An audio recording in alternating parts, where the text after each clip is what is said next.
In today's video, we're going to be discussing my relationship with a fearful avoidant man. If you haven't already watched, I did record a part 1. This relationship did not end up working out, and that was for a number of things. First off, I want to say I have no ill will towards this person that I was once dating. First thing I want to go over is the need to be aware of where you're at constantly, right? Constant need for reassurance. I think we can lump those together. It was getting to the point where it was actually ridiculous. There were times I felt like if I did not over-explain myself and where I was going, what I was doing, my schedule, then he would get kind of anxious and he would start coming up with ways to accuse me of things. I'm going to tell you guys my personal experience, but I do want to add some context so you guys know exactly what this individual may act. Because they think that people will eventually reject them or think that they're not enough, then they automatically feel like they have to reject that person they're in a relationship with, whether it be a family member, romantic partner, doesn't matter.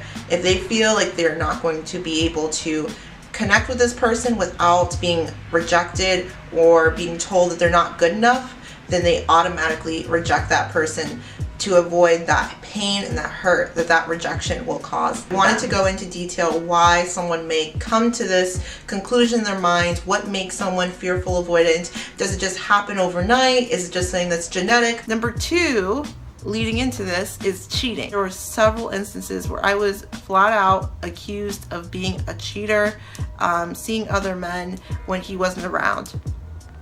And it was never true. I have a clean conscience. I never cheated on him. Any little thing would make him push me away. Any little thing would make him accuse me. All the rest of the time, it was perfectly fine. It was a normal relationship. But when things got a little bit too close, he would, by instinct, push me further away by doing these things. Whether it's accusing someone of cheating, trying to manufacture some sort of issue, just picking fights, doing things that are counterproductive and are almost self-destructive in nature to avoid love, avoid closeness, is a very big sign of someone being fearful avoidant, and probably the biggest negative of being a fearful avoidant. You're not pursuing love, instead you're pushing love away. This is something you either have to cope with and learn to live with, or don't expect them to change while you're with them, because you cannot go into it thinking you're going to change them. You just can't. We are no longer together. It was a very sad breakup, but we both amicably, I think, understood that we were in way different places, not just attachment style wise, but just stuff I'm not going to mention, just out of respect and privacy. The root of it really truly was his attachment style and how he couldn't let that go.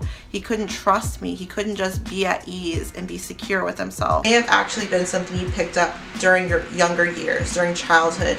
Early development. We go over early development a lot on this channel, but overall, a lot of attachment styles are things that are developed in your childhood, specifically if you're fearful avoidant. Let's say you had a parent or 2 parents in the household who exhibited very frightening behavior that made you feel unsafe, unloved, unappreciated, the whole gambit. You're going to model your later relationships on that type of back and forth chaos, right? That uneven dynamic that is like a seesaw. It's always up and down. You can't predict it. So the best predictor is to say that no matter what, I'm going to end up getting hurt. This person I can't trust, because every relationship stemming back to when I was younger has ended up in me being hurt, me not getting the comfort, the love, in some cases ending the relationship entirely to avoid any type of pain that can be derived from closeness, right? Closeness of a relationship. A relationship is meant to be close, intimate, and when that starts to happen and you feel those uncomfortable feelings, it's almost like a reflex. You go and you push yourself away and you go back into your cave where you're safe, that bubble where no one can hurt you, no one can affect you. There always had to be like the boogeyman in the closet, whether that's based on past, present traumas, I don't know. It could be a combination of both. This is the sequel, I guess, to the first part of this video. That's it. I don't really have much else to update you guys on. Overall, just to sum up the relationship up until it ended,